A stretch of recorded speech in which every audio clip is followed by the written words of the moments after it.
ಭಾಗವಹಿಸಿದ್ದಕ್ಕೆ. President ಅಭ್ಯರ್ಥಿಗಳಾದ ದೀಕ್ಷಾ Matthew ಮತ್ತು ಕೀರ್ತಿ ಅವರು ನಮ್ಮ ಜೊತೆಗಿದ್ದಾರೆ. ಈ ಅಭ್ಯರ್ಥಿಗಳು ಏನಿರ್ತಾರೆ, ಈಗಾಗಲೇ 40% ಮತದಾನವು ನಡೆದು ಹೋಗಿದೆ.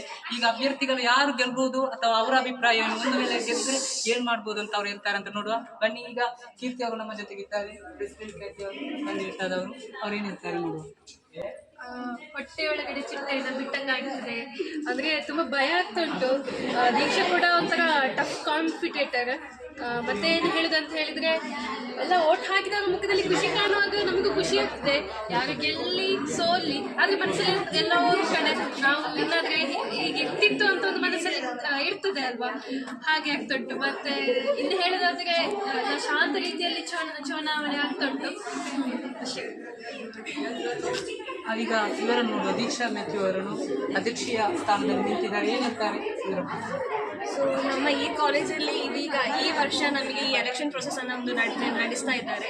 ಸೊ ಕಳೆದ ಸಲ ಹೇಗಿತ್ತು ಅಂದರೆ ಡೈರೆಕ್ಟ್ ಎಲೆಕ್ಷನ್ ಇತ್ತು. ಸೊ ಈ ಸಲ ನಮಗೆ ಸ್ವಲ್ಪ ಕಾಂಪಿಟೇಟರ್ಸ್ ಎಲ್ಲ ಜಾಸ್ತಿ ಆಗಿದ್ದಾರೆ. ಸೊ ಈ ಸಲ ನಮಗೆ ಎಲೆಕ್ಷನ್ ಪ್ರೊಸೆಸ್ ಅನ್ನು ಮಾಡ್ತಿದ್ದಾರೆ.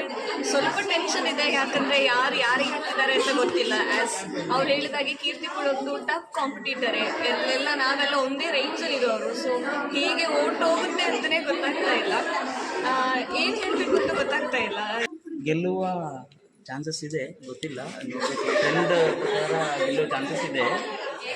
ನಿನ್ನೆ ನಾವು ತುಂಬ ಕ್ಯಾಂಪೇನ್ ಮಾಡಿದ್ದೇವೆ, ನಮ್ಮ ಅಭ್ಯರ್ಥಿಗಳೆಲ್ಲ ನಮ್ಮ ಜೊತೆ ಸಪೋರ್ಟರ್ಸ್ ಎಲ್ಲ ತುಂಬ ಮಾಡಿದ್ದಾರೆ. ಗೊತ್ತಿಲ್ಲ, ನೋಡಬೇಕು. ಟ್ರೆಂಡು ಚಾನ್ಸಸ್ ಇದೆ, ನೋಡಬೇಕು.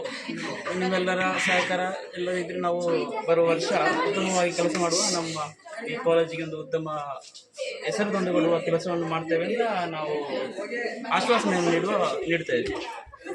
ಕಾಲೇಜಿನಲ್ಲಿ ಉತ್ತರ ಕರ್ನಾಟಕ ಮತದಾರರನ್ನು ತಿಳಿಯುವ ಬನ್ನಿ.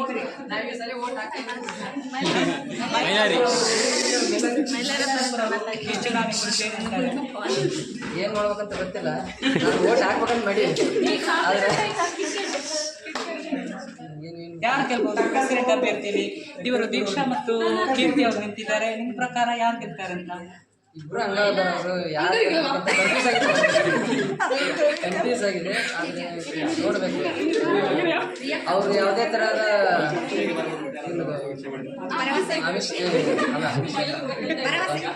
ಭರವಸೆಗಳ ಮೇಲೆ ಅವರು ಗೆಲುವಿನ ಹಾದಿ ನಿಂತಿದೆ ಅಂತ ಇದ್ರ ಮೂಲಕ ಹೇಳ್ತಾರೆ. ಹನುಮಂತ್ ಅವ್ರು ಏನಿರ್ತಾರೆ ನೋಡಿ ಎಲೆಕ್ಷನ್ ಅಲ್ಲ, ಈಗ ಎಷ್ಟು ಓಟು ಲೀಡಲ್ಲಿ ಗೆಲ್ಬಹುದಂತ? ಈಗ ಗೆದ್ದವರು ಇನ್ನೇನು ಒಂದು 20ರಿಂದ 30 ಇರೋದು ಅಷ್ಟು ಜನ ಹೇಳ್ತಾ ಇದ್ದಾರೆ. 20ರಿಂದ 30 ನಮ್ಮ ಮನಸ್ಸು ನಮ್ಗೆ ಒಳ್ಳೇದು ಮಾಡಿದೆ, ದೇವರು ಇಷ್ಟೆಲ್ಲ ಯಾಕೆ ಬೇಕಂತ ಕೇಳ್ತಾರೆ. ಈಗ ಅಧ್ಯಕ್ಷ ಸ್ಥಾನಕ್ಕಿಂತ ತುಂಬಾ ಆವೇಶದಲ್ಲಿದ್ದಾರೆ. ಅವರ ಕುರಿತು ಏನಂತ ಹೇಳುವ ನೋಡೋ ಅಭಿಪ್ರಾಯ? ಹೇಳಲಿಕ್ಕೆ ಮಾತುಗಳು ಬರ್ತಾ ಇಲ್ಲ. ನನ್ನಿಂದ ಆದಷ್ಟು ನಾನು ಕ್ಯಾಂಪೇನ್ ಮಾಡಿದ್ದೇನೆ. ಓಟು ಹಾಕ್ತಾರೆ ಅಂತ ಹೇಳಿ ಹೋಗಿದ್ದಾರೆ ಎಲ್ಲರೂ, ಹಾಕ್ತಾರೆ ಇಲ್ವಾ ಅಂತ ಗೊತ್ತಿಲ್ಲ, ಆದ್ರೆ ಗೆಲ್ತೇನೆ ಎಂಬ ಒಂದು ಭರವಸೆ ಇದ್ದೇನೆ. ನೀವು ಆಯ್ಕೆ ಆದರೆ ಬದಲಾವಣೆ ತರೋದಾದ್ರೆ ಏನು? ಬೇಡಿಕೆ ಒಂದು ಬಸ್ ಸ್ಟಾಪ್ ಬೇಕು ಅಂತ, ಅದೇ ತರ ಟಾಯ್ಲೆಟ್ ಫೆಸಿಲಿಟಿ, ಒಂದು ಇನ್ವರ್ಟರ್ ಬೇಕು, AC ಬೇಕು ಅಂತೆಲ್ಲ ಕೇಳ್ತಾ ಇದ್ದಾರೆ. ಕೈಲಿ ಆಗ್ತದೆ, ನನ್ನಿಂದ ಆದಷ್ಟು ನಾನು ಮಾಡ್ತೇನೆ. ಮತ್ತೆ ಅದೇ ತರ ಇವರಿಗೆ ಕ್ಯಾಂಟೀನ್ ಬೇಕಂತೆ, ಆ ಕ್ಯಾಂಟೀನ್ ಬಿರಿಯಾನಿ ಬೇಕಂತೆ, ಎಲ್ಲ ವ್ಯವಸ್ಥೆಗಳು ನಾನು ಮಾಡಿದ್ದೇನೆ. ಶಿಷ್ಟದವರು ಇದ್ದಾರೆ, ಇದಕ್ಕೆ ಕಾರ್ಯದರ್ಶಿಗೆ ಇರ್ತವರು ಸಿಸ್ಟರ್ ಯಾರು ಗೆಲ್ಬಹುದು ಎಲೆಕ್ಷನ್ ಅಲ್ಲಿ ಅಂತ. ಆದ್ರೂ ನೀವು ಸಹ ನಿಂತಿದ್ದೀರಿ, ನೀವು ಗೆಲ್ಬಹುದು ಅಂತ ನಿಮಗೆ ಹೋಗ್ತಿದ್ಯಾ? ಹೇಗೆ ಈಗ ನೀವು ಗೆದ್ರೆ ಏನ್ ಮಾಡ್ತೀರಾ? ಏನ್ ಕಾಲೇಜಲ್ಲಿ ಏನ್ ಬದಲಾವಣೆ ತರ್ತೀರಾ ಅಂತ ಸಿಸ್ಟರ್ ಅವರು ನೇರ ಮಾತಾಡ್ತಾರೆ. ಈಗ ಮತದಾರ ಮಾಡ್ಲಿಕ್ಕೆ ಹೊರಟಿದಾರಲ್ಲ ಅವ್ರು ನಿಮ್ಮ ಒಪಿನಿಯನ್.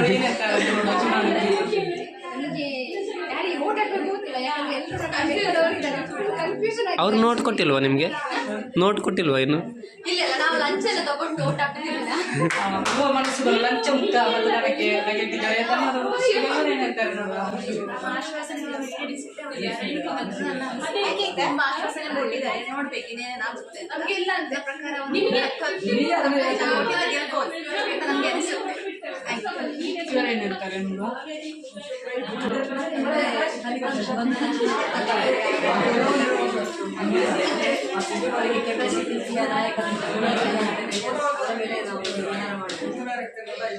ಓಕೆ ವೀಕ್ಷಕರೇ, ನಾವೀಗ ಚುನಾವಣೆ ಸಮೀಕ್ಷೆಯನ್ನು ನೋಡಿದ್ದೇವೆ. ನಮ್ಮ ಜೊತೆ ಇದ್ದಾರೆ ಕ್ಯಾಮರಾಮನ್ ಆಗಿ ಮಂಜುನಾಥ್ ಅವರು.